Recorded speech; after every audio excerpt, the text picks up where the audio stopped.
Hello everyone and welcome to today's video, and today we're going to be talking about the Abu Dhabi Grand Prix for F2 and F1.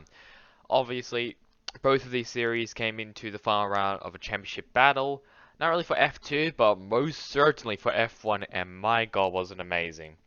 But before we get into F1, let's talk about F2. So qualifying, we'll just talk about the top three.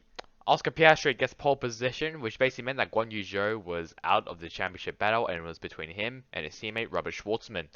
Jack Doohan, and only in his third start, no, sorry, fourth start of F2, got second place, and behind them Guan Yu Zhou.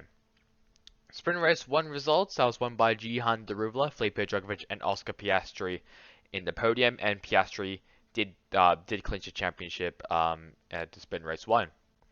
And then for the top 10, we got Robert Schwartzman, Liam Lawson, Dan Ticktum in his last ever race for F2, Thea Porcher, Guan Yu Zhou, Ralph Boschung, and Marcus Armstrong. Those are the top 10. Dan Ticktum will obviously be going over to Formula E to race for Neo, for Neo basically. Sprint race 2, that was won by Guan Yu Zhou, then Robert Schwartzman and Ralph Boschung, top 3. And then we have Dan Ticktum, Felipe Drugovich, Liam Lawson, Jihan Daruvlo, Jack Doohan, Thea Porcher, and Ben Vishkau round out the top 10. And then finally, for the feature race, that was won by Oscar Piastri, Guan Yu Zhou, and Felipe Drugovich ran out the podium. And then for everyone else, Thea Porcher, Robert Schwartzman, Dan Ticktum, Marcus Armstrong, Yuri Vips, Ralph Boschung, and Richard Verschoor ran out the top 10. For the drivers' standings for F2, that was obviously Oscar Piastri is your 2021 Formula 2 champion, and who will also not be competing in F1. Only one F2 driver will be graduating to F1, and that'll be Guan Yu Zhou, who finished third place. Second place was Robert Schwartzman. Behind the top three, Dan Ticktum, Thea Porcher, Yuri Vips, Jihan Daruvla, Felipe Drugovich, Liam Lawson, and Ralph Boschung. And then we got Richard Verschoor, Christian Lundgaard in his final F2 season, moving on now to IndyCar for Rahal Letterman Lanigan Racing. Marcus Armstrong, I'll probably do top 15. Ben Vishkau, and David Beckman running out the top 15. Finally, I guess we'll talk about the team standings as well. The team championship was won by Prema, then Uni Virtuosi, Carlin, High Tech, Art, or ART. I think it's Art.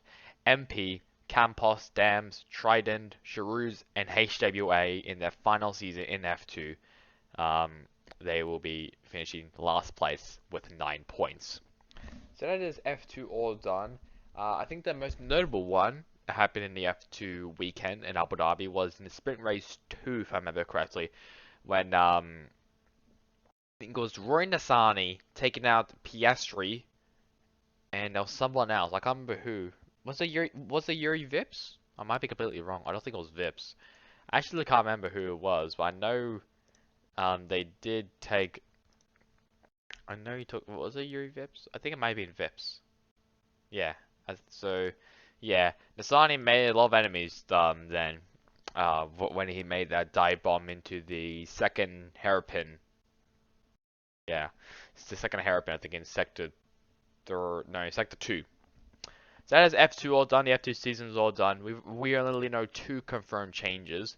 And if we go to teams drivers, that would be Clement Novalak will be graduating from F3 to go to MP Motorsports, and Ralph Boschung once again staying with Campos Racing.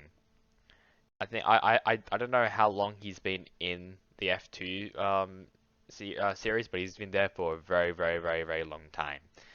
So let's now move on to F1, where everyone is talking about it. Everyone on Twitter is talking about this, and who could blame them? Okay, who could blame them?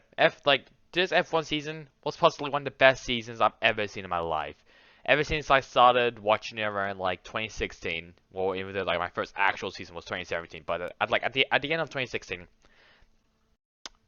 this was the best season I've ever seen in my life. Possibly one of the greatest championship battles and everything.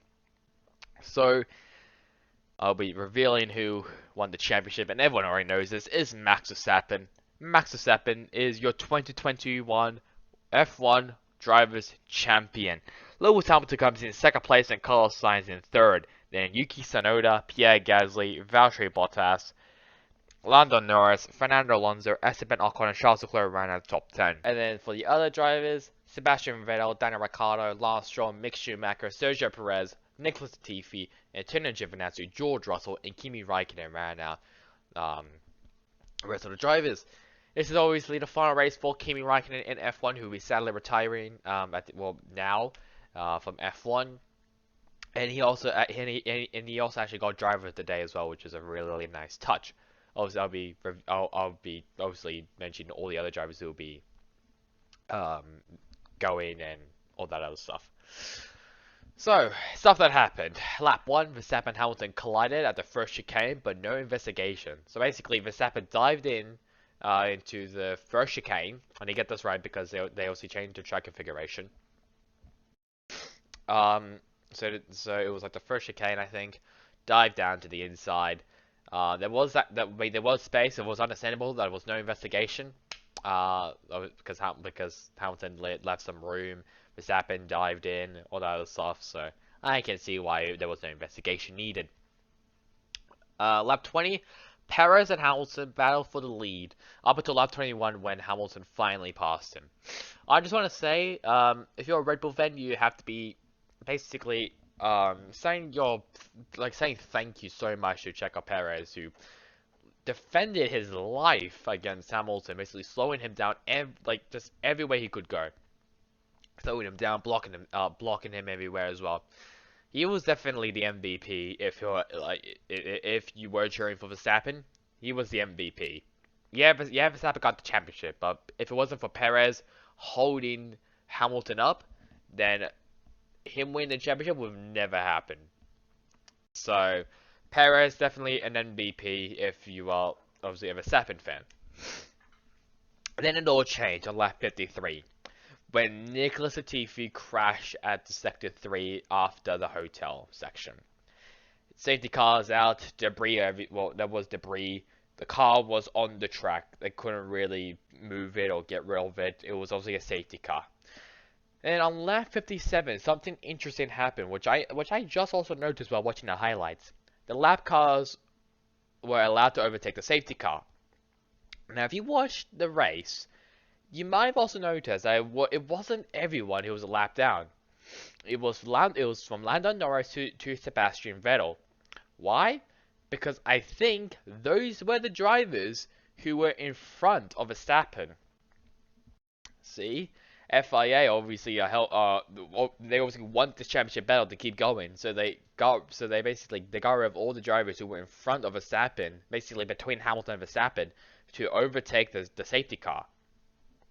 And I noticed that because on the finish line, when the camera was facing the front stretch, Verstappen went by one Hamilton, and then it was Daniel Ricciardo. Now, because it was obviously McLaren, it was Ricciardo. It would have been if it was Norris, they would have had a little yellow on the T-bar, but it wasn't. It was actually Ricciardo because there was no yellow. So that's what made me think that it was Vettel. So it was Norris to Vettel who was allowed to actually pass the safety car when it was coming when it was going into the pits, just so the championship battle won't get affected by it. Because if they didn't do that, Hamilton would have easily been the champion. But they obviously wanted to keep it more tight, and so they let all the drivers who were lapped down and were between Verstappen and Hamilton to be passed. Interesting tactic, but I can also see why they want to do that. And on lap 58 on the restart, Verstappen passes Hamilton for the lead at the hairpin. I think in the first hairpin. And Verstappen ran away and won the championship. Now, I just want to pose a question to all of you guys. Down in the comment section, what do you think of the new track configuration for Abu Dhabi? Because I was watching it. To be fair, I was also playing games while doing it as well. I actually quite like the track configuration. It's a lot more wide. You can actually pass a lot easier. It's a lot more flowing. I really enjoyed the track configuration.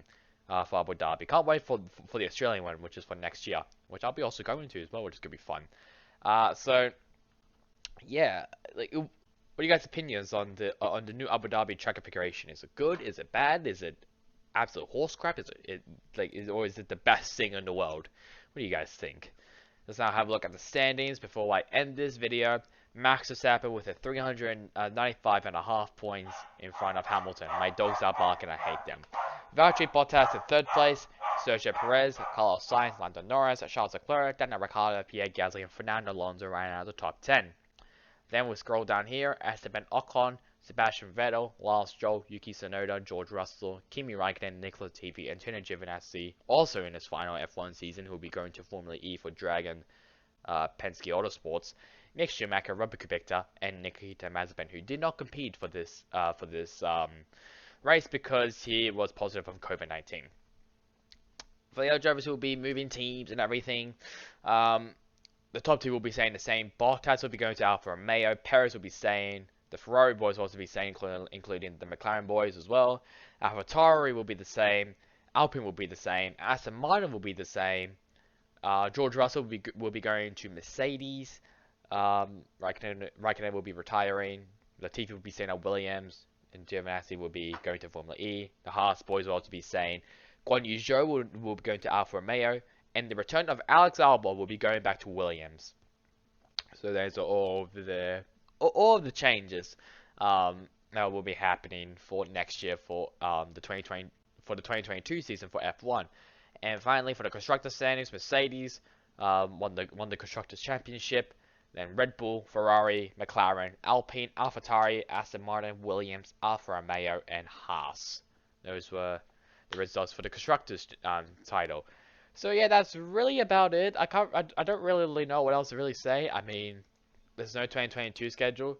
I mean, I think the next race, the first race of the season for 2022 will be Bahrain, if I remember correctly. I'll be also doing a full entry list. So I'll basically be saying blah blah blah blah blah and everything.